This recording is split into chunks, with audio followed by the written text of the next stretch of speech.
globalization, investment, confidence, jobs, competitiveness, and inclusive growth, and the need to convert ambition into delivery.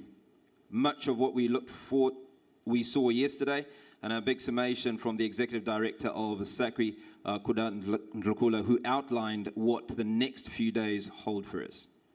Thank you, and soon after that, we were so happy to kick off the 9th Soul Train Conference that was happening right here in the Kalala. And you will all agree this was a successful conference. We had initiatives that were showcased to us, what's happening around the Sadc region in different countries, as well as in different spaces, to see how the Soul Train has an impact on various spaces, education, the health sector, as well as even rural areas, to see how Soul Train has been impacting the region. We also got to see the innovation that is surrounding the Soul Train initiative. And I think to all the Soul Train family members who are still here, we had a wonderful conference, which then closed off at the end of the day, and we might say it was a well-done conference. Yeah. Fantastic. And for those of us that were downstairs in Kundu, here's a brief snapshot of what we looked at. Clean cooking, it was our first session, where we examined what it will take to scale clean cooking and integrate it into national energy access and climate agendas, treating clean cooking as high-impact development priority with links to health, environment, gender outcomes, affordability, distribution, and financing models that can scale. We also took a stab at enabling policies for energy security and economic development. This session focused on the policy and regulatory conditions that unlock energy security and growth, where the consistent thread was that certainty and implementation discipline drive investment, clear rules, credible procurement, and coordinated execution. We also explored wind energy development in the Sadc region. We moved from potential to prerequisites, highlighting what enables wind at scale, robust data, grid readiness, strong planning, and procurement structures that support bankability and investor confidence. Regional cooperation in an era of increased renewables was the final session, which was session 5. We closed with a systems-level discussion on regional cooperation, emphasizing that rising renewables make regional coordination even more important, interconnection transmission planning, balancing mechanisms, and power and trade that strengthens resilience and reliability. So in sum, Kundu delivered a clear message. The energy transition is not only about new generation, it is about systems, policy credibility, and scalable implementation. What do you have in Kundu today, Lindy? Right, downstairs today we'll be focusing session 7. We'll be talking about infrastructure financing for an energy secure region. And also just a reminder that we have our exhibition all day. They're looking forward to seeing you, to interact with you, to discuss a lot of things that we have. We have a couple of exhibitors, and we invite you all to partake in that session the whole day during the whole entire conference. And also not forgetting our B2B room in the Gwai room just down the corridor. This one is also prepared for us. Yes. Okay, so here's a look at what you can expect today in Kalala, which is this room that we're in. Our focus on Kalala today is strongly anchored in delivery and impact, especially energy efficiency, productive use of energy, and inclusion in the transition. So, first session, energy efficiency for sustainable livelihoods in Africa, ELA, a practical session led by UNIDO, linking energy efficiency to livelihoods, productivity, and scalable country programs. Right, from 11 o'clock till 12:30, we're advancing energy efficiency for a sustainable future. This is led by Sadc, focusing on the tools of implementation, standards, programs, and coordination that turn energy efficiency into measurable national gains. 1:30 to 3 o'clock, we're powering communities, productive use of energy in the Sadc region. Now, this session connects energy access to economic activity. how productive youth supports local enterprise, jobs, and the all-important inclusive growth. And then our final session is empowering gender and youth in the energy transition. And this is a focused-led conversation by Gwyneth and Sadc on inclusion, leadership pathways, skills, and opportunity. Right, and then in session 8, we have private sector and public-private partnerships and investment mobilization, whose session is being led by Southern African Power Pool. Thereafter, after the lunch break, we have session 10, which will be focusing on captive power, renewable energy and energy efficiency, powering industrialization in the Sadc region, and this is being led by the Standard Group. Lastly, in session 12, we have leveraging Sadc's critical minerals, battery storage, EVs, and green hydrogen for regional just energy transition and industrialization, being led by the Sadc Secretariat. Fantastic. So, ladies and gentlemen, that's what today has in store for you. We will give you 5 minutes to make your way to the other sessions if you are not staying in this session before we commence. Just a couple of housekeeping issues. There were devices that you were given yesterday, listening devices for translations. Those are not presents. They're not for keeps. Some of you may have exchanged them on the apparel market outside. Please kindly return them. They are required, and they will cost Sadc and the Ministry of Energy and Power Development a lot of money if we don't get them back. So please remember to bring them back. Thank you for that, Hugo. We surely will make sure they are returned safely. Okay, thank you, ladies and gentlemen. Trust you all have a glorious day, and we'll allow those that are leaving to go to the next session to do so, and we will commence proceedings here in 5 minutes. Thank you. Thank you, Hugo. Have a good day.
For those that have just walked in, a very good morning.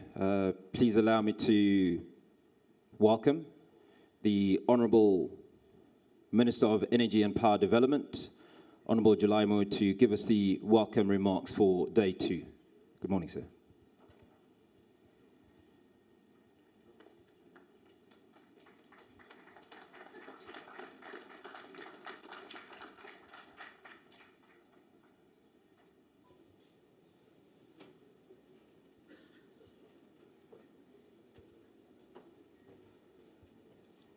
Thank you very much. Let me have a disclaimer. I'm only giving opening remarks for this session, not for day 2. Only this session. I've been asked to give remarks on today's session, and I'm happy to recognize again the Deputy Minister of Mines and Mining Development, Engineer Makwiranzo, who is with us here, and our distinguished ambassador from Svenska, he's from Sweden. We are happy that this is a very interesting panel with experts.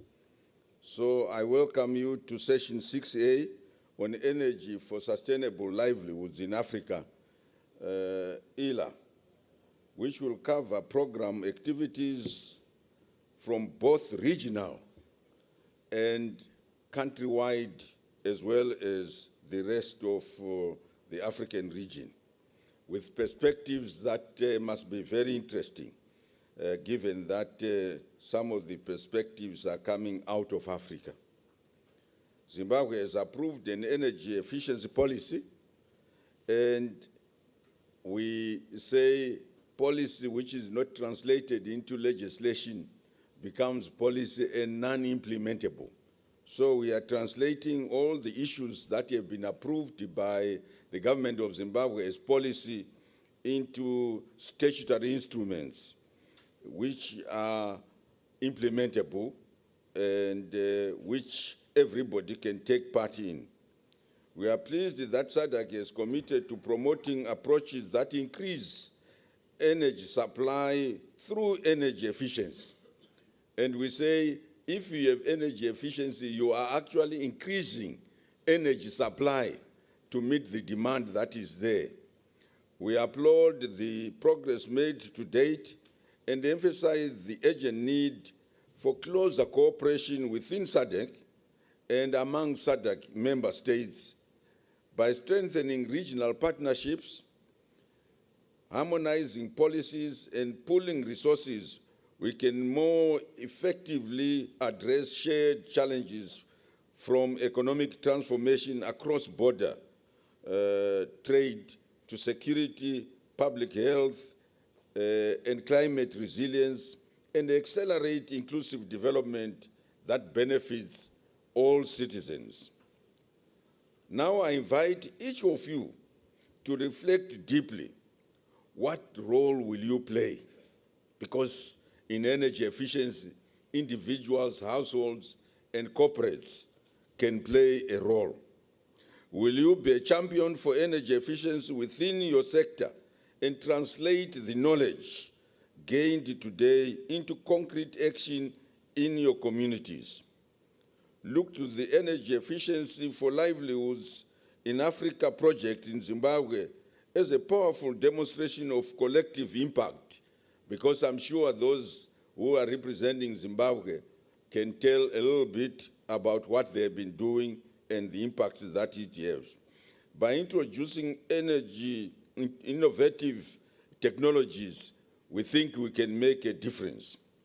Zimbabwe is also advancing its national commitment by implementing the National Energy Efficiency Policy launched in 2025, with a strategic implementation document currently under development to guide practical actions and scale up results.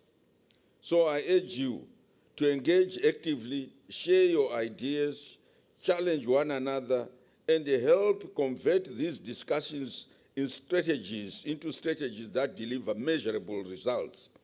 This is our moment to harness the collective wisdom, creativity, and passion that I have seen throughout yesterday. And I want to applaud our moderators for summarizing what I thought was a very well-packed day yesterday. And I have urged them to continue to summarize so that we have a record of what we have been doing. Ladies and gentlemen, I now formally charge this session to deliberate with purpose, rigor, and a commitment to tangible outcomes. Over the course of today, please prioritize evidence-based dialogue, constructive collaboration, and policy coherence across sectors. Form focused working groups that will continue even after this conference. And that will lead us to Eswatini next year. And we hope that you will nominate lead institutions, establish clear timelines, and define measurable indicators of success. Record decisions and commitments in writing to enable follow-up, accountability, and regional scaling up. Let this session produce concrete recommendations that advance cooperation among Sadc member states, accelerates clean energy and energy efficiency deployment, especially in industry, where the first fuel gains are greatest, and deliver measurable benefits for our communities. Thank you for being here, for most of you, for your commitment, and for your readiness to drive this vital journey towards a sustainable, prosperous future for Africa. Let us drive this change together so we build the Africa we want, the Southern Africa we want, and the countries that we want. I thank you.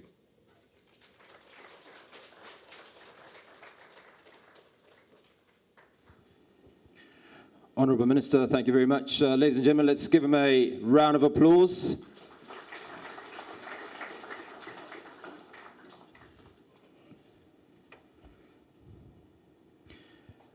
I think one of the most key things that the Minister talked about is that let this not be a talk shop, right? Let evidence-based research be the foundation of the various conversations that we'll have throughout this period.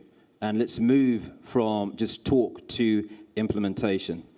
Ladies and gentlemen, it gives me extraordinary honor to welcome for the keynote address, His Excellency Per Lingard, Ambassador of Sweden to Zimbabwe. Sir.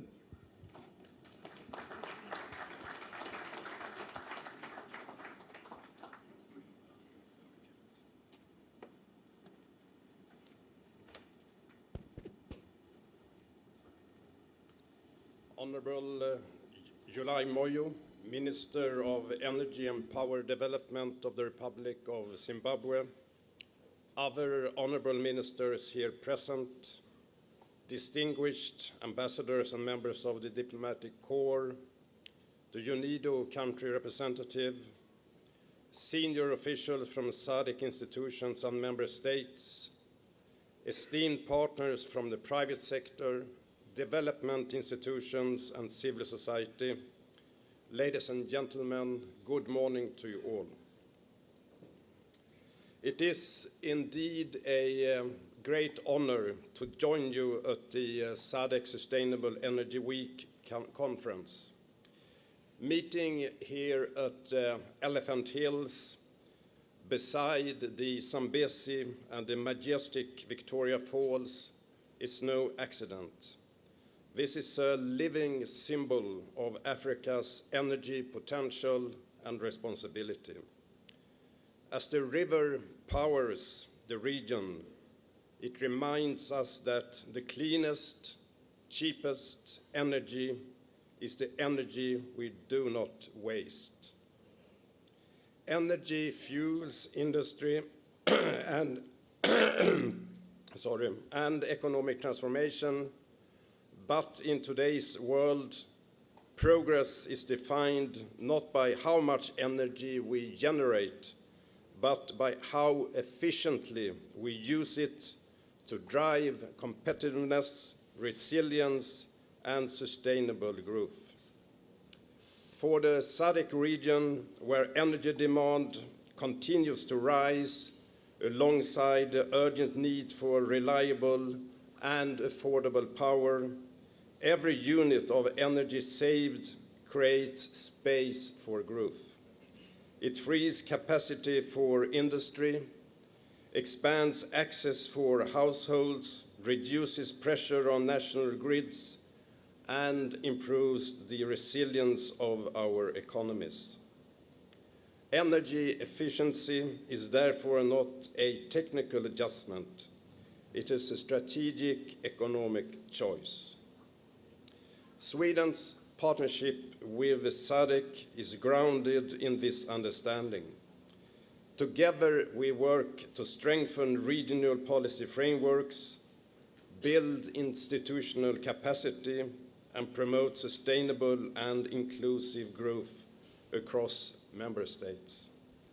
Guided by our commitment to transparency, equality, and long-term impact, we foster collaboration between governments, regional centers of excellence, the private sector, civil society, and international partners. Sweden's development cooperation with Zimbabwe is guided by the principles of aid effectiveness and aligned with the 2030 Agenda, the Addis Ababa Action Agenda, and the Paris Climate Agreement. Through the Swedish International Development Cooperation Agency, SIDA, Sweden has supported the governance, environmental sustainability, democratic institutions, and inclusive economic development in the region, including here in Zimbabwe. We have championed sustainable and natural resource management, resilient agriculture, and economic opportunities that create jobs and strengthen livelihoods. And the promotion of sustainable energy serves as a driver in these endeavors. Through the long-standing partnership between the United Nations Industrial Development Organization, UNIDO, SIDA, and the Swedish government, we are driving energy efficiency as a cornerstone of Zimbabwe's industrial transformation. Beyond Zimbabwe and across the Sadc, EAC, ECOWAS region, through our support to the Energy Efficiency for Sustainable Livelihood in Africa, ELA program, we have helped transform markets towards high-performing, low-carbon, and high-quality products and services, boosting industrial competitiveness and livelihoods. Together, we advanced the development and enforcement of minimum energy performance standards and labeling for key appliances, improving product quality and protecting consumers. The program strengthened national institutions' capacity for testing, compliance, and market surveillance, while engaging policymakers, industry, and the private sector on the economic and energy benefits of efficiency. By promoting regional harmonization within Sadc, Zimbabwe enhanced trade opportunities and attracted investment in energy-efficient products, crucially laying a strong foundation for scaling up energy efficiency across the country. Delegates, I'm delighted that today the expanded Energy Efficiency for Sustainable Livelihoods in Africa program builds on that foundation. Working closely with our regional centers of excellence for renewable energy and efficiency, we are scaling up even further, unlocking the full potential of energy efficiency in industry. Sweden is proud to support the regional ELA program with an initial investment from our bilateral development strategy for Zimbabwe and with a continued commitment to the program from the regional strategy for Africa of approximately 20 million euro up to 2028, driving energy efficiency, sustainable growth, and innovation across southern and eastern Africa. We are promoting high-performing, affordable, energy-efficient appliances, increasing industrial energy efficiency investments, strengthening local value chains, and supporting clean technology platforms that connect industry to innovation and finance. This is about more than saving electricity. It is about reducing production costs, improving competitiveness, attracting investment, and creating green jobs. It is about ensuring that industrialization in Sadc is not only rapid, but smart and sustainable. Honorable ministers and delegates, energy efficiency offers this region a powerful advantage: the ability to grow without growing vulnerability. It allows the region to expand opportunity without expanding emissions. It enables the industry to thrive while strengthening energy security. As we open this session, let us move beyond words and spark action. Together we celebrate ELA's achievements to date, learn from its lessons, and explore how energy efficiency can drive industry, create green jobs, and transform smarter energy use into a force for sustainable growth across regions. Let us make energy efficiency the engine that powers Sadc's and Africa's industrial transformation and sustainable prosperity. In this iconic setting within the environs of the mighty Victoria Falls, we are reminded that growth and environmental stewardship must go hand in hand. May the power behind the falls inspire bold, efficient action from us all. Sweden stands ready to continue this journey with you. Before I close, let me take this opportunity to launching this report. I think you have copies maybe in front of you or somewhere in the room, which shows how UNIDO and its key partners, SACRE, ICRE, and ECRE, with the support from Sweden-funded ELA, have made a difference. Together, by harmonizing energy efficiency policies, we can amplify our impact and light the way to a sustainable, prosperous future for all. I thank you very much.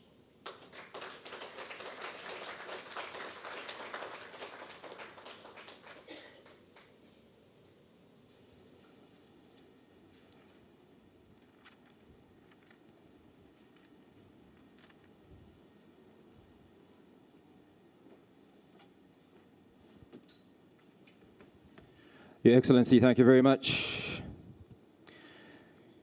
Ladies and gentlemen, please allow me to recognize the arrival of the Deputy Minister of Industry, Honorable Modi. Good to see you, sir. Deputy Minister of Information, Honorable Marupi, thank you for joining us. Something that caught my attention from what the ambassador said shortly ago was let us spark action. And I think the use of that descriptor, spark action, speaks to much of what we need to do beyond this week. And the ability to grow without growing vulnerability, I think, is equally key. And that speaks to the vulnerable and also speaks to women and children. Energy efficiency is the engine to green jobs. I think new statements or statements that we should be speaking about throughout the balance of this week. Ladies and gentlemen, I'm excited about the next session. Now, this session is led by UNIDO and is designed to move beyond concept into implementation, which has been a key conversation. What is working, what can scale, and how energy efficiency becomes a measurable contributor to livelihoods and productivity. To moderate this important session, I'm pleased to invite Ms. Doreen Bwalya, National Project Coordinator for ELA Zambia UNIDO. Doreen.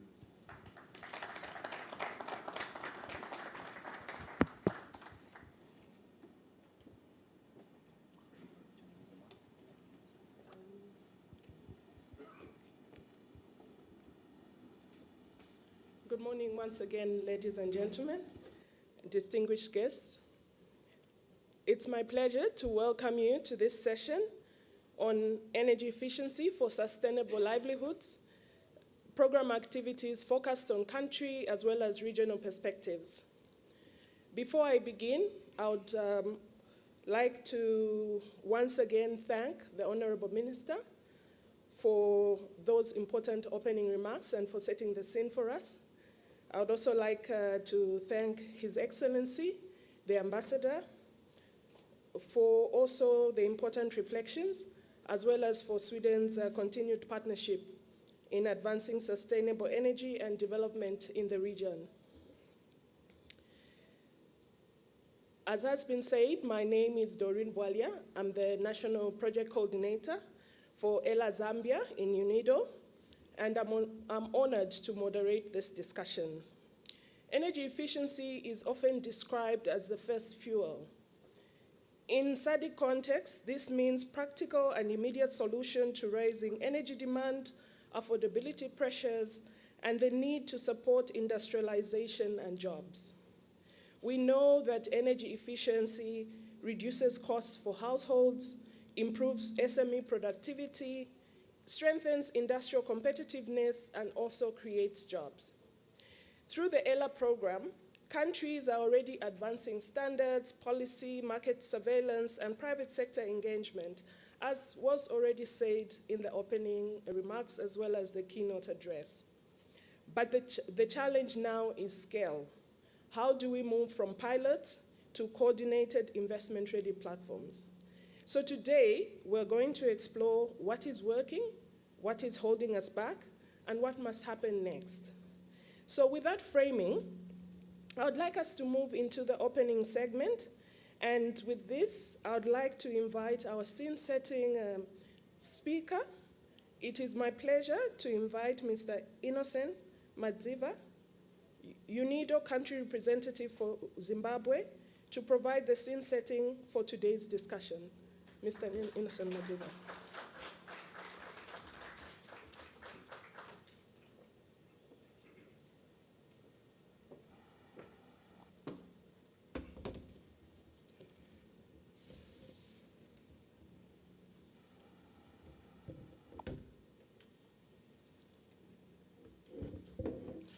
Good morning. Allow me to, first of all, recognize the Honorable Minister, Comrade July Moyo, and also the Deputy Ministers here present, Deputy Minister Mapiranzo, Deputy Minister Modi, and also the Minister of Information. Let me also recognize the Ambassador of Sweden, and maybe let me say all protocol observed. To just set the scene for the next presentations, I have quite, I have a few slides that I'm just going to go through just to set the tone for this session. Maybe first of all, before I move on to this slide, let's think of a kilowatt hour saved in a factory. It is not just a cost reduction. It is a job protected. It's a product that can now compete in the regional market, in the AFCTA. It's a small business that can stay open for an extra hour after the sun goes down. For too long, energy efficiency has been seen as a technical footnote. But today I want to argue this, that it is one of the most powerful, actually the fastest and most equitable development tool we have. Through the ELA program, we are moving from talking about this potential to actually building it. This session that we are going to have is about how to make that shift together. Moving on to the next slide, I'm just going to highlight the session objectives. Just to highlight that today's meeting is not just another meeting. We are here to build a roadmap, and our objective today, our objectives today are deliberately practical. And first, we must be honest about where we stand now, and then we map the real landscape of policies, markets, institutions, not just the ideal one. Secondly, as you can see on the slide that I have, we are to learn from success. What models from within Africa can we adapt and scale up? Thirdly, we must prioritize, and we can't do everything at once. We will focus on interventions with the highest impact on people's livelihoods, from the food they process to the homes they build. We are here to identify the how. How do we align standards? As you can see on the slide there, how do we track progress? And lastly, and the most critically, how do we unlock billions and millions in finance needed? Not just the millions. What are we here? We are here to build a bridge from ambition to investment. Moving on to the next slide, ladies and gentlemen, I just want to also highlight that boosting industrial growth and livelihoods through energy efficiency is the only way. And let me be clear here about the core message. Energy efficiency is not about using less, it's about achieving more. It's about a factory in Zimbabwe using the same amount of electricity to produce or to double the output. It's about a farmer in Zambia extending the life of his or her produce with better cold storage. It's about a family in Botswana spending less on electricity and more on school fees. So energy efficiency is really not about using less, but it's about achieving more. This is about boosting sustainable industrial growth, yes, but it's also about protecting and enhancing the livelihoods of people who you call this African continent home by 2050. In a region where power systems are often constrained, efficiency isn't a luxury. It's the fastest, like I said, the cheapest and most reliable way to unlock a new economic activity I like the statement by the ambassador that the cleanest energy we have is the energy we do not waste. Then moving on to the fourth slides on the key facts on the industry, just to set the tone. For those who can see it on the slide, I won't go through, but look at the numbers. They tell us a very powerful story. Our population and our demand, as in Africa, are growing at an explosive rate. Yet our share of global manufacturing GDP is only 3%. Our manufacturing value added is less than that of Latin America. There's a gap here, but for me, this gap is not really failure. It's a once-in-a-generation opportunity. Right now, and from these numbers, we stand at a fork in the road. Our path leads to the old industrialized model: build first, fix the energy waste later. The other path, which is the smarter path, is to build our industries on a foundation of efficiency from day one. We have the chance to leapfrog, to build factories that are leaner, cleaner, and more competitive from the start. Embedding energy efficiency into the DNA of our industrialization is not just a good environmental sense, but it's the most strategic economic decision we can make. Moving on to the next slide on the challenges. Let us be honest about the barriers, as you can see on the slide. We have quite a number of them, and we know them very well. A flood of inefficient, cheap appliances that rock into the high bills for a long time. The limited access to finance to small business owners who want to upgrade. These are just some of the challenges, just to summarize. Yeah, these are real, but let's look at the other side of the coin. What do we see? For me, I see a perfect storm of opportunity.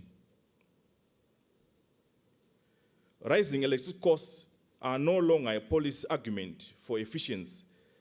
They are actually a business case. Limited grids means efficiency is no longer an environmental choice, but a necessity for reliability. And there is a growing hunger from the private sector. They see the waste and they want to cut costs, and this is good. They are ready to actually act. Ladies and gentlemen, the question that we must answer today is not why energy efficiency.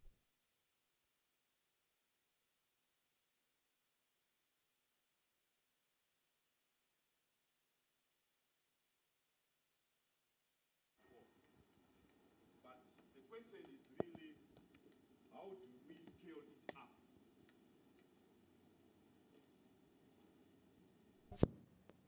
Thank you. Sorry for that. Let me just highlight that the question really that we need to ask ourselves today is not why energy efficiency. From the presentation of the minister and the ambassador, I think we all agree. And we also agree that we do not have time for that. The question really that we need to dwell on today is how do we scale it up together and fast. Then moving on to the next slide, I think it's the second from the last. I just want to bring to the House our program, ELA, is designed to be a connective tissue between policy ambition and market reality. For us, and also the team, we are not just here to write reports and tick boxes. We are here to accelerate markets for efficient appliances, so the best products, not the cheapest junk, fill our shelves. We are here to drive investment into our industrial sector, helping factories become more productive and profitable. We are here to build the local value chains so the jobs and expertise created stay within Africa. On the next slide, ladies and gentlemen, I just want to highlight the ELA regional project main outcomes and what we have also learned so far. We have learned that energy efficiency only scales up when the ecosystem moves as one. That is also one lesson that we have also learned. And our work has shown that progress happens when we simultaneously strengthen the institution that set the rules. When we support the private sector that delivers the solutions. And when we empower the countries that must adopt and comply with the standards. And this integrated approach, ladies and gentlemen, is the only way to build something that lasts. This is what we can just see from this slide. Then move on to my last slide on conclusions and just to conclude. So where does this leave us? We are at a moment which is very important. We are moving from the pilot phase to the program phase, from programs to pipelines, from pipelines to finance. The path forward for us is clear. It leads through investment-ready projects. And so the question that I leave you today, and also to those who are going to present after me, is how do we collectively and urgently build a pipeline of investment-ready energy efficiency projects at a scale that matches the ambition of the Sadc region? How do we make sure that this moment of opportunity, like I said, it's an opportunity, doesn't pass us by?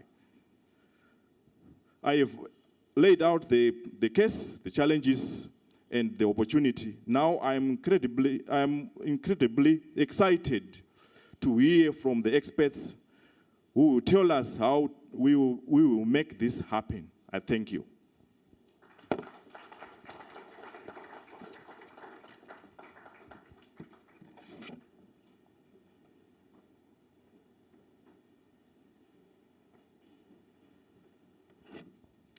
Thank you very much, Mr. Madziva, for setting that very strong foundation.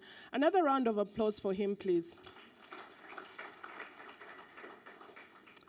So he has given us a very clear picture of both the opportunity and the agency. And this really moves us into our panel discussion, where we will explore with the experts practical experiences, both at regional and country perspective. So at this point, I'd like to introduce our distinguished panelists, and I would like you to help me welcome the following. I'll keep my introductions brief. Their bibliographies are online, so I'd encourage you to look at them. But for this event, I'll keep the introductions brief. Help me first welcome Ms. Eileen Carlson. Ms. Carlson is an industrial development expert at UNIDO, leading the implementation of ELA country programs with over 12 years' experience in sustainable energy and development finance. Welcome, Ms. Eileen. My next panelist is Miss Asteria Marcus. Ms. Marcus is a program officer at Sadc and supports the regional implementation of the ELA program with strong focus on energy policy and gender inclusion. Welcome, Ms. Marcus. Our next panelist is Mr. Dennis Ariho. Mr. Ariho is the lead technical expert for the ELA regional window at IACRI with 15 years experience designing and implementing renewable energy and energy efficiency projects across Africa. Welcome. Our next panelist is Ms. Loveness Masuri. Ms. Masuri is a standards officer at the Standards Association of Zimbabwe with over 15 years experience in developing and implementing energy performance standards across Sadc region. Welcome. The next panelist is Mr. Victor Sibanda. Mr. Victor Sibanda is a research and energy efficiency engineer at the Zimbabwe Energy Regulatory Authority with over a decade of experience in energy policy, regulation, and energy efficiency programs. Welcome. Then finally, our last but not least panelist is Ms. Joyce Njogu. Ms. Njogu is Head of Consulting and Sustainability at the Kenya Association of Manufacturers, where she leads initiatives supporting industries to adopt energy efficiency and clean energy solutions. Welcome. So once again, welcome to our distinguished experts and panelists. So to begin, I'll begin with a framing question, which will set the tone for the discussion. And for this one, I would like to begin with you, Eileen. And later on, I'll come to Asteria for the regional perspective. So Eileen, energy efficiency is often described as the first fuel. In the Sadc context, what does this mean in practical terms for livelihoods, for jobs, and for industrial competitiveness? Thank you so much, Doreen, and thank you for having us on this panel. Indeed, I think this notion of first fuel and energy efficiency has been very widely stipulated and mentioned by the Honourable Minister as well as His Excellency the Ambassador. But just to reiterate the messaging that indeed energy efficiency offers the first fuel and has been seen as the most cost-effective and the fastest way to expand energy. And we talk often about access, but indeed we also need to talk about efficiency as we also expand access. And from us, from the United Nations Industrial Development Organization, we recognize the importance of energy. I think we all do in this room.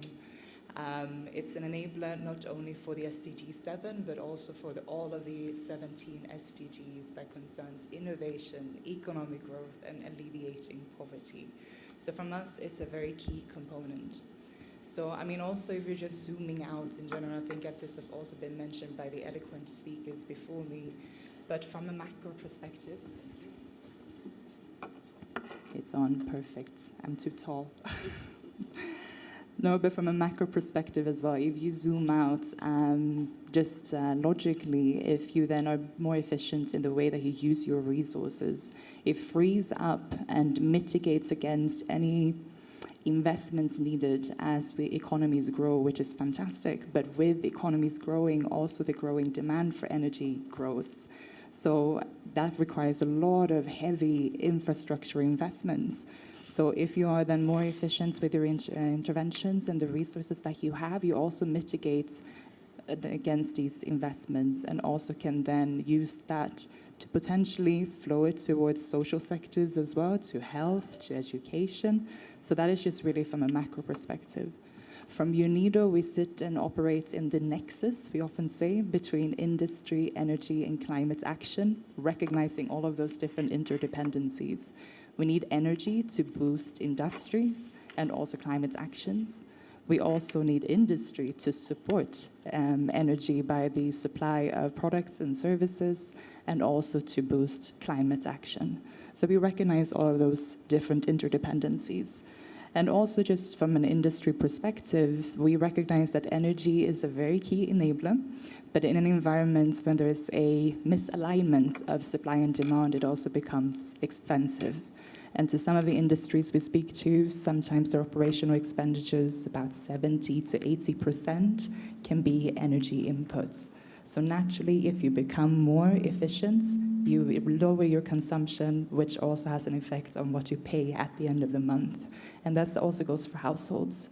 And we see that the magic lies in the margin where industries can invest, where they can scale, they can employ more people, and creating jobs. So it's a really strong linkage to all of these different areas that you have mentioned, moderator. Thank you. Thank you. Asteria, would you like to give us a regional perspective? Yes, thank you very much. I think from the regional perspective, we consider energy efficiency as a first fuel, and this concept, we take it as a survival strategy, considering our situation of energy poverty and load shedding that we are experiencing. My colleague already said it during the scene setting. So this is a survival strategy for us, and it's not a luxury, just as he said. So why am I saying this? It's because we have an increasing population, and we made a projection in 2012 under our Sadc regional infrastructure master plan that the demand is increasing by 96,000 megawatts in the region. However, in 2024, we have only been able to add 2,885 megawatts to the grid, to our capacity. That also left us in a deficit of about 4,210 megawatts. So although we have a projection again, or plans to increase the capacity by 2027, which is 28,000 megawatts into the regional grid, it's doubtful, and energy efficiency can be the only option, the cheapest and fastest way to increase the access to the region. So at the moment, we are still standing at 50 or 52. I heard some reports saying 53% as an overall access in the region, and the rural community or rural access stands at 32%. And all this can only be achieved if we incorporate energy efficiency practices in our programs. So at the regional level, under the SAP, the Southern African Power Pool, we have a demand-side management programs where we are trying to alleviate energy shortages, including phasing out incandescent bulbs. And countries are working towards these programs. It was also a directive from Sadc Secretariat to end incandescent bulbs. So a lot of initiatives are going on at the country level. And one of the practical example is in Malawi. We had a national workshop recently in November, where they reported that they have saved a significant amount of electricity through this program, this lighting, distribution of lighting products. By 2011 alone, they were able to save about 65 megawatts. And by 2015, they saved about 27 megawatts. And in 2024, they saved about 9.6 megawatts. Now, if you compare, this is just energy efficiency. If you compare the cost that you put in these activities, it cannot be compared. It's way lower than coming up or building a new power plant, and also the processes involved into the land acquisition and all, investments that are involved. So energy efficiency is the cheapest way, and we should really focus on that. Another example in South Africa, what they are doing, they are also promoting behavioral change. There's a model called Evolve VP project in Cape Town, where they are mitigating load shedding by managing, the energy demand. So they are trying to encourage energy users to use less energy by selling this power back to the grid. So they are benefiting and they are also reducing the cost of their living. I think I will end there for now. And for SACRI, I forgot to say what we are doing. We are also doing, supporting the countries in terms of promoting energy audits, and also developing harmonized standards under the ELA project. And a lot of countries have already, we have about 6 countries that have already adopted these standards for lighting and cooling at the national level. I think I will end there for now. Thank you very much. Thank you both, Eileen and Asteria, for giving us practical examples, because then we see how energy efficiency is actually very useful. I'd like us to still continue with the regional perspective, and I come to you, Dennis. So what is it that SADC countries realistically do together that they cannot do alone? Yeah, thank you, Doreen. The SADC countries can work together in the regional harmonization of minimum energy performance standards and labeling programs. The SADC market still has a challenge of influx of inefficient energy products because the market is not well regulated. So it is very important that the entire community harmonizes regional minimum energy performance standards and labels for all energy products. Already work has been done for lighting, refrigerators, air conditioners, but there are so many products that can be harmonized, where we can have harmonized standards. The ERA program has supported in this process for lighting, residential refrigerators, air conditioners, with the collaboration with the UNIDO, IACRI, SACRI, the UNEP, United for Efficiency for the cooling products. So work is going on, but we need to ensure that all energy products are regulated. Because if we don't regulate our market, we will see all products, second-hand products, non-compliant products entering our market. And we should not only do only development of standards. The main challenge is normally our African countries have very good policy documents. When you read them, you can think the market will totally transform. But what needs to happen, how do we enforce policies, regulations, standards? How do we budget for things and implement them? So it is very important that also as SADC region focuses on enforcement of standards and labeling programs. And this can be done through having a regional compliance framework, which is a guideline that helps the region and also the countries to enforce. So there are some activities that can be done at regional level and those that can be done at a national level. On issues of investment in testing infrastructure is another area where the entire region can work together, because it is quite expensive to invest in the testing infrastructure for energy products. For example, you can spend maybe $2 million in just having cooling testing equipment. I happened to go to Ghana and I checked in the lab where the cost, for example, for testing equipment for cooling products was quite expensive. The ELA program supported the testing infrastructure for lighting in Uganda and Mozambique.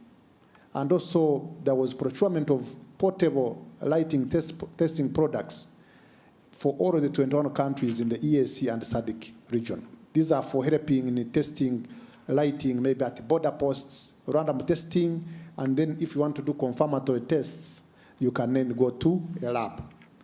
This means that each country can invest in equipment for a certain product.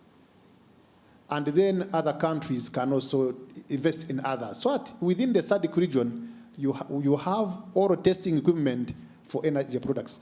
You cannot do compliance of standards without testing. Testing is very critical. But countries need to work together. Also, the development partners making a contribution. Then, when you look at our, the European market, American products generally, whether they are food or energy, they have to be registered. There is normally a product registration system or product registration database. If you look at our Sadc region, and even the rest of the regions in Africa, you find actually there are no product registration systems. So I encourage the Sadc region to invest in having the regional product registration system for energy products, but this can also work for other products. And then at the country level, the countries can also have national product registration systems, so that you're able to know which product. But these systems should be interlinked, the regional and the national, so that a product does not leave the manufacturer and just come and enter our market without control. So you should be able to know the energy efficiency parameters of these products, and then through the standards you can say products which are at this level, below this level should not be able to enter the market. At the Sadc level, it is also possible when the countries work together to pool resources for investment. A lot of investments have been in non-renewable energy sources, oil and gas and other sources. Then additional more investments have been put in renewable energy, but less interest from governments and development partners has been on energy efficiency. But if we are to address the challenges of climate change, we need to decarbonize our industrial, our transport, our kitchens. We need to decarbonize. Can we be able to electrify our transport sector, electrify our cooking sector, and also ensuring that all our energy consumption in the industry is efficient? As Sadc, it is possible, being a big bloc, to have economies of scale. So meaning if you say our market, we are saying for lamps, we want efficacy of 100 lux. Manufacturers from across the globe will comply. But if Zimbabwe puts a standard and Zambia is free, products will be moving from Zambia to Zimbabwe with no regulation. So it is important to have our voices heard, that the entire region makes a great voice by deciding and making a decision of what products should be manufactured, what products should be imported into the region. Energy efficiency is kind of a new concept. In our universities and the rest, you find very few people still understand what energy efficiency is about.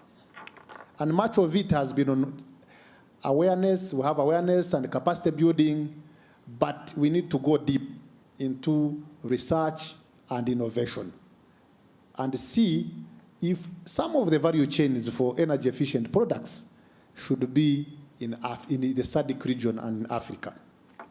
And also on the issue of transformation of the minerals. Most of the minerals are here in Africa, and even the Sadc region, many countries have abundant mineral resources. How should the region benefit from the value chains? And that is one of the core components of the ELA program. How do we see innovators start producing products here? How do we attract also investors from the other regions to come to the Sadc region? Let our curriculum be improved in our education institutions to ensure energy efficiency is taught from primary school to university to tertiary institutions. Thank you. Thank you very much, Dennis. That was quite comprehensive. So you have actually talked a lot about the need for a regulated market and products, and I would like to bring it home now at country level. And so for this one, I'd like to turn to you, Victor. What is the single biggest barrier preventing energy efficiency from scaling faster in your country? I believe the mics are also working, so whichever mic you're most comfortable with. Yeah. Thank you so much. Before I come to your question, there's an issue of statistics which has been supplied by Australia. I think as Zimbabwe as well, we've done quite a lot when it comes to energy efficiency in terms of lighting. Incandescent bulbs, I think we started the journey in 2017. We had challenges, many of them, because it was a new phenomenon, trying to take people away from a bulb which they've been used to for all their lives and trying to move them to a new technology. So it was a struggle for us. But I can report that as of today, Zimbabwe is incandescent free. We have managed to reach around 99.9% in terms of compliance. We no longer have incandescent bulbs in Zimbabwe. The collateral damage which has been done and caused by other neighboring countries who hadn't implemented this, I think we have managed to keep that. And we have managed to save close to about 70 megawatts of power by just doing away with incandescent bulbs and moving to efficient LED bulbs. And in such, this has led to creation also of local industry. 4 companies or startups were created out of this regulation and out of the phasing out of incandescent bulbs, which is a good for our industry. Then to the issue of your barriers, our experience, it borders much on information and awareness. Why energy efficient is not scaling up at a rate we would expect to move it. So you find there's a lot of limited information and awareness, as Dennis had said. It's a new system, it's a new thing altogether, where there is limited information and awareness across all the sectors. And across all the demographics is very limited. And resultantly, energy efficiency now it becomes misunderstood. What does it mean? What is it? And it only appears as an afterthought in many organizations and in many people. And it appears also as that lost cousin of renewable energy.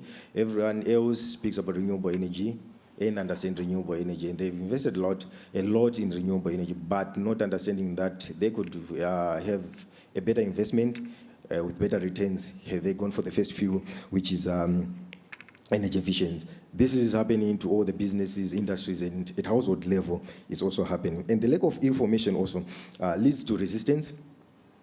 Because when people don't understand what's the intention, what's the ultimate goal, there's a resistance in people appreciating what you'll be trying to do. And you find because of that lack of information and awareness, it gives birth to all the other barriers we have at energy efficiency, be it financial, because those who are supposed to be funding, they don't understand, because it's something which is virtual. You're talking about something which is in the air. You say, okay, if we go energy efficiency route, we are going to save this much of energy, or we have created a virtual power plant.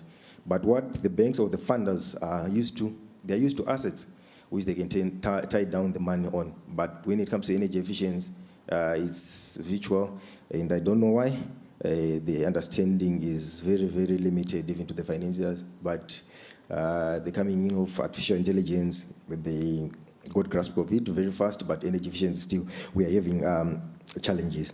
Then without energy efficiency also, we end up creating silos where the technical guys or those who are in the space of energy efficiency are speaking or pitching their energy efficiency ideas with a technical voice, or at least those who are listening to it are listening it with a financial voice, because they're always in a defense mode to say at what cost it will come in, but they don't look at the benefits, the ultimate benefits of what's going to happen.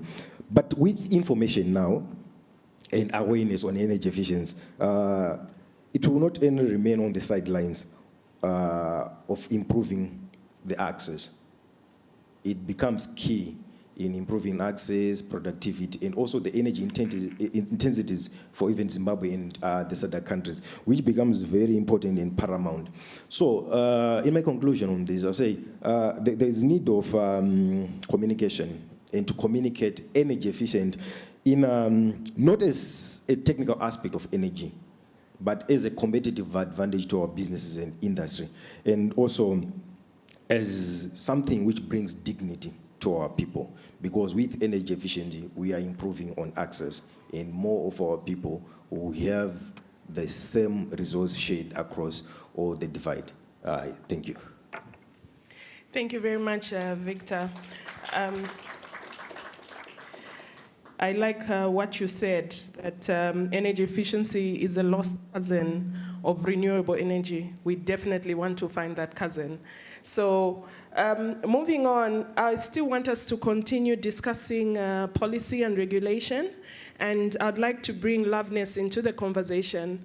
So Loveness, would you say the current standards and enforcement mechanisms are strong enough, or are we leaving impact on the table? Okay, thank you very much, Doreen. In short, I can say not quite. But from what we have just heard from my colleague from ZERA, from the Zimbabwean perspective, in terms of lighting, we have really moved, and we are at 99.9 compliance, which means in that area it has worked. I wouldn't know how other countries have moved in that area. But when you look at energy efficiency and enforcement mechanisms, they have made significant progress, as I indicated, even nationally, regionally, and even globally. But evidence still on the ground suggests that there's still insufficient full capture of potential. I just want to let you know of what has been done within the Sadc region, and specifically mention how Zimbabwe has moved with it. 2017, the harmonized lighting standard was started, and as Zimbabwe adopted ours in 2023, and all these efforts that led to our 99.9 success rate took place from then. We also worked on a Sadc harmonized standard on air conditioners, as well as another one on domestic refrigerators. These were published in 2024. And as Zimbabwe, have already adopted these. And I just want to talk to the strengths that we see in these standards that have been developed. We see that standards are benchmarks, and they establish minimum performance levels for appliances and ensuring a baseline on efficiency. We also see that there is policy integration and recognition. For example, in Zimbabwe, we see that broader energy policies are aligned to our Vision 2030, and we see that energy efficiency policies are one of them. And adoption even globally, we see that energy efficiency is being adopted globally, and economies are recognizing their importance. But with these strengths, we also see that there are some weaknesses and gaps. One of the major gaps that we see is the inferior market challenges. My other colleagues spoke to it, that the markets are not even, and sometimes we see goods coming into the country that are not meeting the relevant standards that are needed. We also see that even if we have standards that have been developed at Sadc region, the adoption rate differs. Another colleague mentioned that for the lighting, we have 6 countries that have adopted them. Taking into consideration the number of Sadc member states we have, I think there is a lag behind. Probably it's because of different country priorities that they'll be looking at. So with this, we see that enforcement will then be lagging behind. On another issue, I just want to let you know that standards by nature are voluntary. They will only become mandatory once they are referenced in legislation. So with that, probably that's why other member states are not really pushing for them being included into the policies of the different nations. We also see that there is usually limited institutional capacity, as alluded to, when we see that within the region we don't really have the testing facilities, because it's not quite cheap to have testing facilities, hence the need to be working together as a region to have different areas addressing different products, energy products. We also see that there is also compliance variability. Different jurisdictions implement unevenly. So it means the opportunities will be missed in certain instances. Another issue also is with standards. They may fail to keep pace to technological advancements, hence leaving efficiency gains untapped. Yes, we say standards are not cast in concrete, they keep evolving, but sometimes we are a bit slow with the technological advancements. So with this, I would want to discuss what could be done to help close this gap. Probably we would also need stronger enforcement mechanisms. If we can tap from how we have done it with the lighting, I'm sure we can also move in the right direction with the other areas that have been developed. Capacity building still is a problem, and we feel there is need to continue capacitating different areas like the regulators, inspectors, even local authorities, so that they know what needs to be done. And these dynamic standards that are updated regularly so that they reflect technological advancements and market challenges. The thing is, we need to be a bit agile. If you look at it, the process started in 2017, but the standards ended up being published in 2023. A lot of things will be happening on the ground, and we need to be moving with speed. Another issue also is international harmonization to maximize efficiency and reduce trade barriers. So as long as you work in silos or in isolation, we'll never reach what is intended in the long run. So in short, I can say we are not yet quite there, but we see we are moving in the right direction. I would want to borrow from what the Honorable Minister said. He said policy not translated into regulations is not implementable. And with this, I can say on behalf of Zimbabwe, we are working on this, and I'm sure very soon we'll be there. Thank you. Thank you so much, Loveness. So we have heard from on the policy side, but I'd like us now to hear from the private sector. And at this point, I'd like to bring in Joyce. So Joyce, what actually motivates companies to invest in energy efficiency? And as you talk about this, I'd also like you to discuss whether this is a straightforward investment decision. Thank you. I'm representing Kenya Association of Manufacturers, and I'm providing a case for Kenya. And I know a lot has been said from the other countries. I want to say that at the association, we provide industry sector-wide support and facilitate investments in energy efficiency for industries. So we offer a voice for manufacturing sector. We work with governments to make sure that at least policies are supportive of investments in energy efficiency. And I wish to speak a case for the Center for Energy Efficiency and Conservation and what we've been doing with private sector, what has motivated them to invest. First, I must say policy is a big motivator. In Kenya, we had the first energy efficiency and conservation policy and strategy in 2020 launched. Before that, the Energy Act was absent, did not have much on energy efficiency, well articulated. But from 2020, as a country, we're able to come out with a strong policy and strategy at national level, a 5-year strategy that is now under review because it expired in 2025. And in that policy and strategy, there was a big emphasis on how Center for Energy Efficiency and Conservation would support investments in private sector. One, in industrial productivity. Second, in terms of transport systems, agriculture, and anything that really requires energy use. From the center, I must say, we launched the center in partnership with the Ministry of Energy and Petroleum. So it's a public-private partnership that then first tracks how private sector invests. With that, the government actually contributes some financial incentive to us as an association to drive energy efficiency in industry. So since 2001, we've had over 20 years, actually 21 years of promoting energy efficiency in Kenya with industries.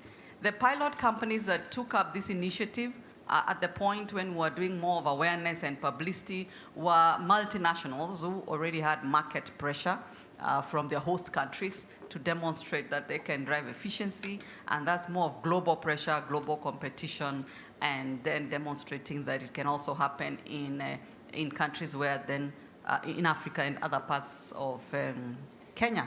So this was one of the motivation for interest from multinationals. So they were the pioneers for us. And as a result, they took up things like energy audits to assess how they're performing in areas of energy wastage. And from there, then recommendations were provided either for conservation measures or energy efficiency innovations that they could get into. And one of the big sales or opportunities that were realized is that from an energy audit, from every $1 spent, there was a return on $10. So from an impact assessment that we did 10 years later and assessing the companies that were investing in energy audits, and not only audit, but implementing the recommendations provided.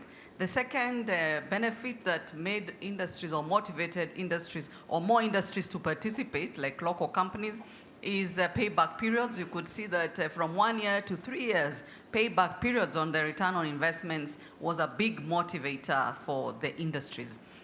The other area, of course, is improving competencies, skills for the people in those companies. So we started having energy management experts and building curriculums around energy efficiency, supporting universities to come up with such curriculums, and later it was anchored in law and also supported by regulations, energy management regulations, that to practice energy management, you need to be qualified, hence the nationwide capacity building, where for you to run big industries, first you must have an energy manager, they have to be certified, and the qualifications well defined in the energy management regulations. So that spearheaded a lot of nationwide curriculum development. We also did benchmarking with the American Energy Efficiency Association, just looking at different certifications that could give people global recognition, and then we could start participating in global, even access to global finance, like the climate finance, which is another motivator that comes up with key parameters that would help you access affordable finance for energy efficiency. So these upcoming bonds, like green bonds, climate finance, a big motivator for the industries to invest in energy efficiency.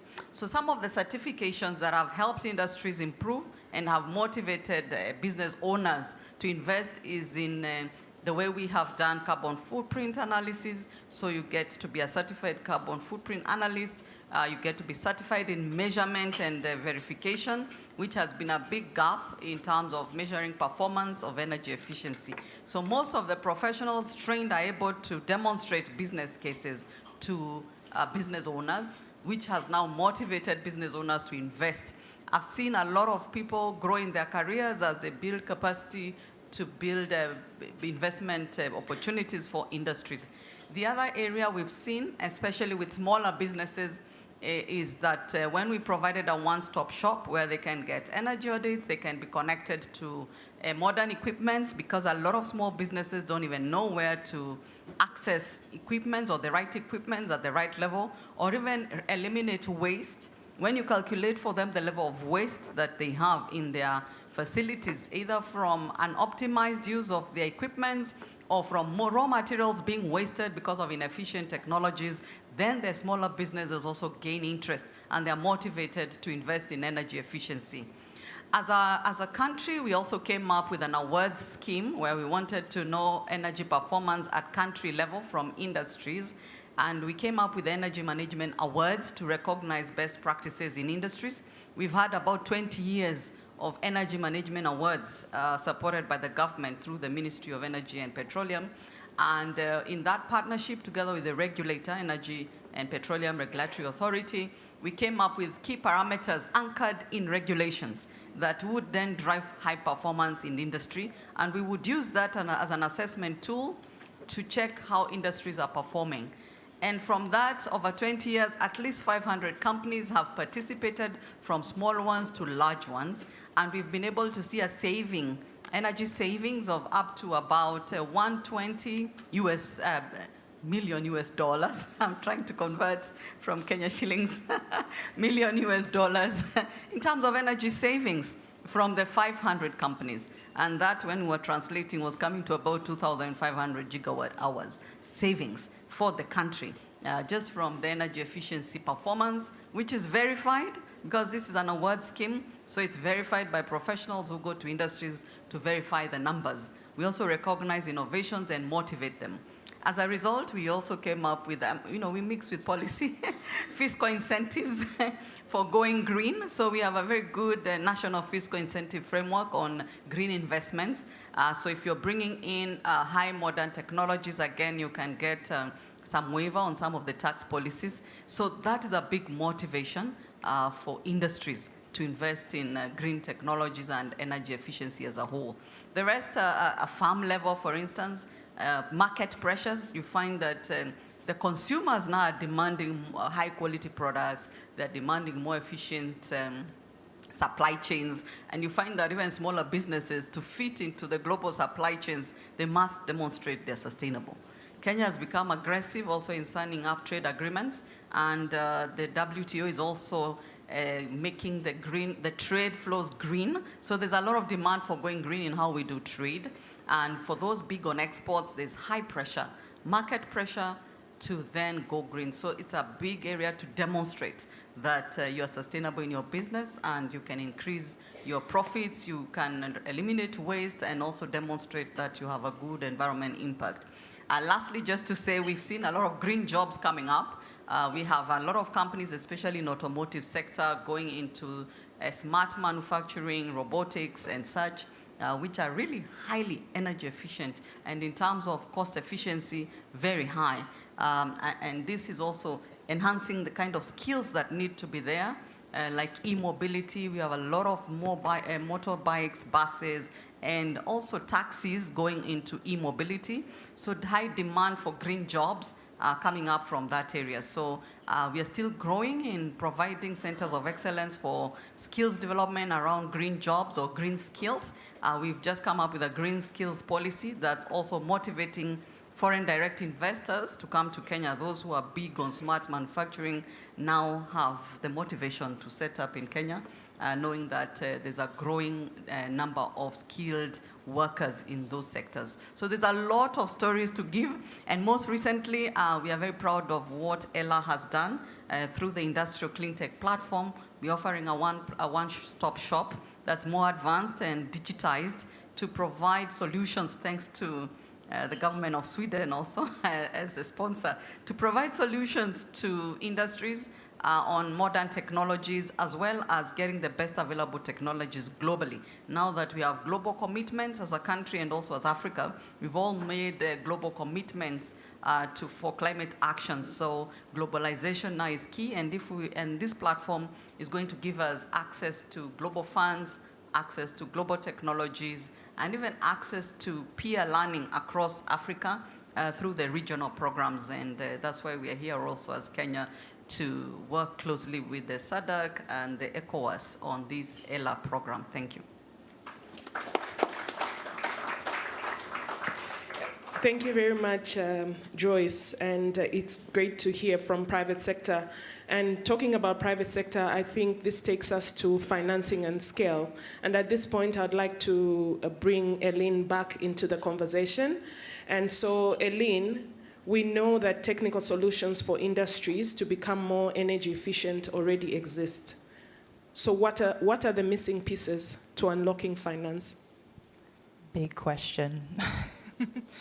No, I think, and also piggybacking on some of the remarks made by the previous speakers, but I think it's the practical mechanisms that are tangible to connect the different dots.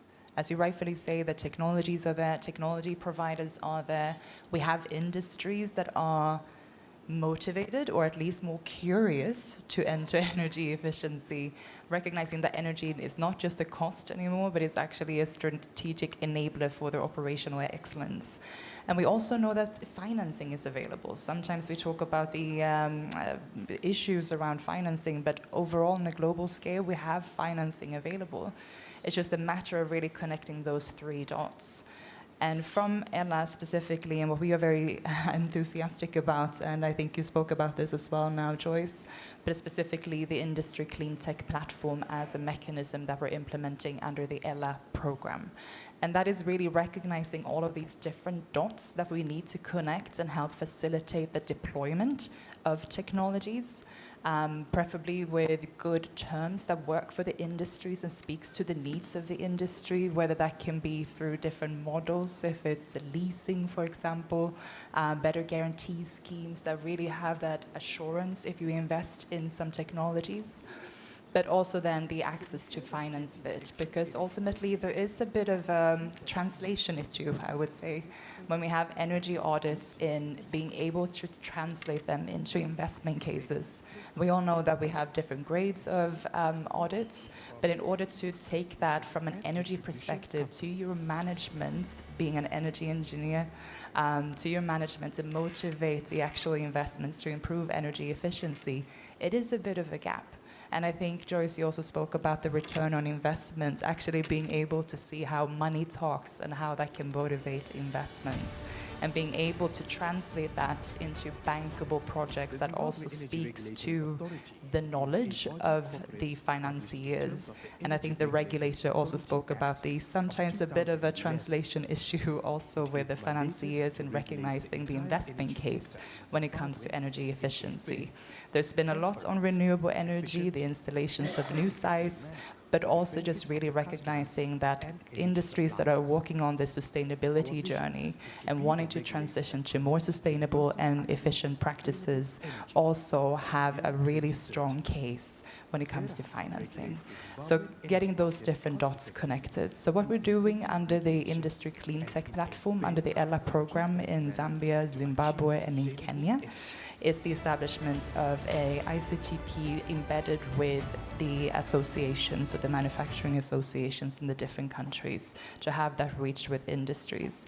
And being able to work both on the supply side being the access to technologies, access to finance to industries, but also on the demand side, because, as I said, industries are curious and some are a bit more aware of the potential when it comes to energy efficiency. But you also need to provide capacity building around this. So what we're doing is also deploying trainings to industry on energy management systems, energy management optimization. And often what we see is that with very low cost, no cost interventions, where you talked about changing of bulbs, switching of lights, changing a fan, you can have a lot of energy efficiency gains. But ultimately also being able to offer the opportunities for industries that are looking to retrofit and upgrade their equipment, but being able to translate that then into cases that are actually bankable. So connecting the dots. Thank you. Thanks, Aline. So to round it off, I'd like us to just talk about impact, specifically bringing it to people and livelihoods. So Asteria, I will just give you a minute or less. If you can just give one concrete example where energy efficiency has improved livelihoods or created jobs. Under a minute, please. Yes, under the Ella project, we have support. We had a call for private sector support, and we have supported 2 companies in Malawi and 1 in Tanzania. These companies mainly are helping out to improve livelihood in the rural areas. So one is distributing refrigerations, solar refrigerators, small refrigerators, where communities were able to come up with businesses, and also this is an improved livelihood. Also, another company was distributing solar water pumps and solar water pumps, and the one in Tanzania is implementing something like drying machines for fish. So all of these contribute to the livelihoods and also create jobs. And I want to highlight that there's really a lot of opportunities in the energy efficiency. I see the focus is mainly just on access, but we have a lot of opportunities. For example, we are getting rid of these inefficient products, and there are limited companies that are dealing with e-waste management.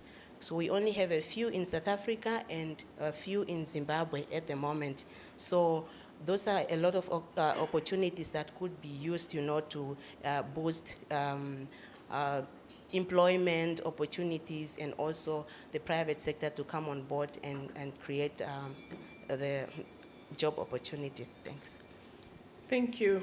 And my final question, we cannot go without talking about inclusion and the benefits to women, youth, and smaller enterprises. So, Dennis, I have less than a minute. Could you just tell us how we can ensure that the programs we have will benefit women, youth, and smaller enterprises? Yeah, thank you, Doreen.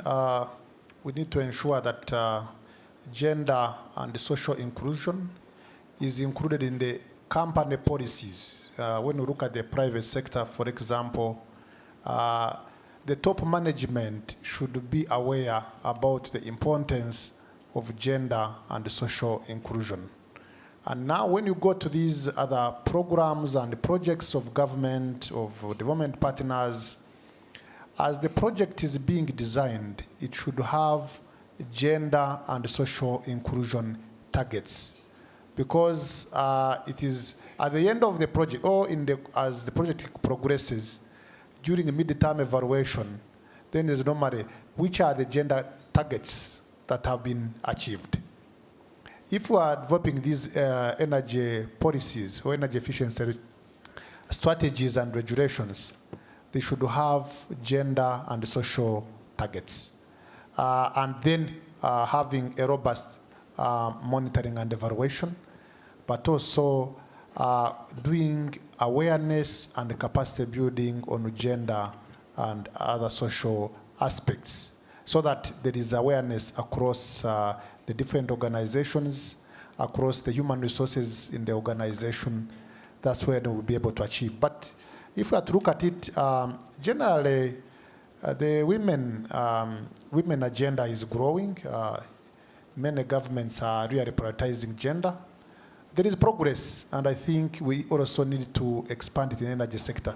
In the energy sector, you find sometimes less than 30% women are involved in energy projects or jobs, which I think as we continuously strategize, this can be improved. This is what we can have gender equality in our energy efficiency programs. Thank you.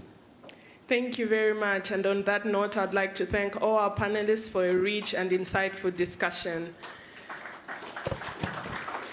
I would like to just ask whether I have time for questions or no. Not even one? Okay. So we can continue to discuss during tea break, but today's conversation has reinforced one clear message. Energy efficiency is not a technical intervention, it is a development strategy. We have also heard how implementation is progressing through standards, market surveillance, private sector engagement, and institutional strengthening, and the challenge we all have now is to scale, and in order to scale, we need stronger coordination, clearer policy signals, improved project preparation, and investment-ready pipelines. More importantly, we need to ensure that energy efficiency is inclusive, it benefits women, youth, SMEs, and local value chains. So these insights have provided also a very strong foundation for the next session that will be coming, which will focus on financing. I'd like to thank all our speakers. A round of applause for the speakers again once, ladies and gentlemen. And thank you very much for your attention to this session.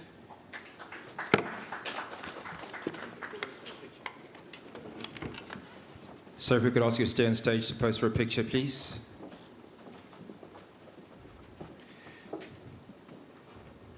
Thank you very much, ladies and gentlemen. Your Royal Highness, very good morning to you, sir. Thank you for joining us. We are going to take a quick 20-minute tea break, so we carry on with the next session and try and catch up with our program. Our next session is Advancing Energy Efficiency for a Sustainable Future. If I could please ask Mr. Tabo Kekana to see me before he grabs some tea. In the meantime, ladies and gentlemen, please enjoy your tea. We'll see you in 20 minutes.